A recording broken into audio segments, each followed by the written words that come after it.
Okay, hello boys and girls. I sure miss you a whole bunch. I can't wait to see you next week.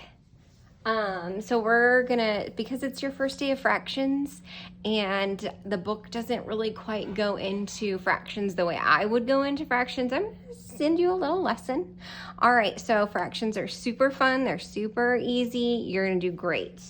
So first we're just gonna talk about a fraction. We have 1/4 here. The top part of our fraction is called the numerator. Say numerator. Numerator. The bottom part of our fraction is called the denominator.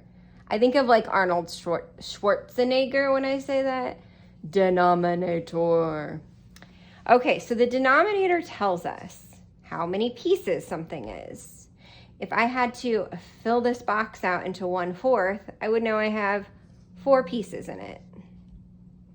Okay, and the numerator is telling us how much of something is taken away, how much of something is filled in. The top part tells us how much, the bottom tells us how many pieces we're working with. So 1/4, let's say this is a chocolate bar. It's a Willy Wonka chocolate bar, okay? So Mrs. Reedesser ate 1 of the 4 pieces.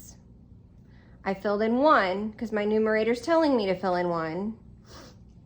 And there are always 4 pieces if the denominator's 4. 1/4. Okay. So your first question says Lena has a yellow tile on 1/4 of her kitchen. Write another equivalent fraction to 1/4. Okay, an easy way to find an equivalent fraction is through multiplication.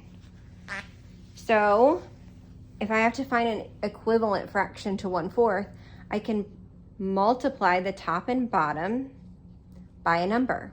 Let's say 2, because we know multiplying by 2 is easy. So I multiply the top. 1 times 2 is 2. I multiply the bottom. 4 times 2 is 8. An equivalent fraction to 1/4 is 2/8. It doesn't have to be 2/8. You could multiply 1/4 by something else. You could multiply 1/4 by 3. 1 times 3 is 3. 4 times 3 is 12. An equivalent fraction to 1/4 is 3/12. They're equal. They mean the same amount. If I drew 1/4 of my chocolate bar and 3/12 of my chocolate bar, it would mean the same amount of chocolate that was eaten, okay? It could be any number. You could do 10. You could do 12. It's totally up to you as long as you multiply the top and the bottom by the same number, your fraction's going to be equivalent. Okay, I want to show you something else that you're going to be seeing in your lesson today. They're going to give you a second number, a second fraction, and ask you if it's equivalent.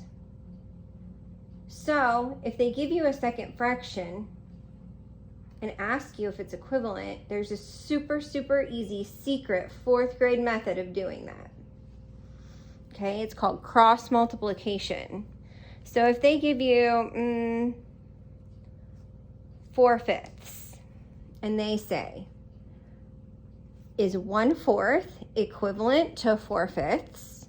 A super easy way to figure that out is to cross multiply. So you pretend there's a little multiplication symbol there and you multiply across. You multiply across, not this way, but up and down. So 4 times 4 is 16. 5 times 1 is 5. You go this way, like you're making an X. So the number that's bigger is the fraction that's bigger. You want to see another one? 2/3 is 2/3 equivalent to 4/8. You cross multiply. 3 times 4 is 12. 8 times 2 is 16. Is 16 bigger than 12? It is. So this is the bigger fraction. It's alligator mouth wants to eat the bigger fraction. Nom, nom, nom, nom. Okay, I hope that helped. You'll practice some of this with Mrs. Disbrow today, and we will work more next week. Good luck, friends. I sure miss you.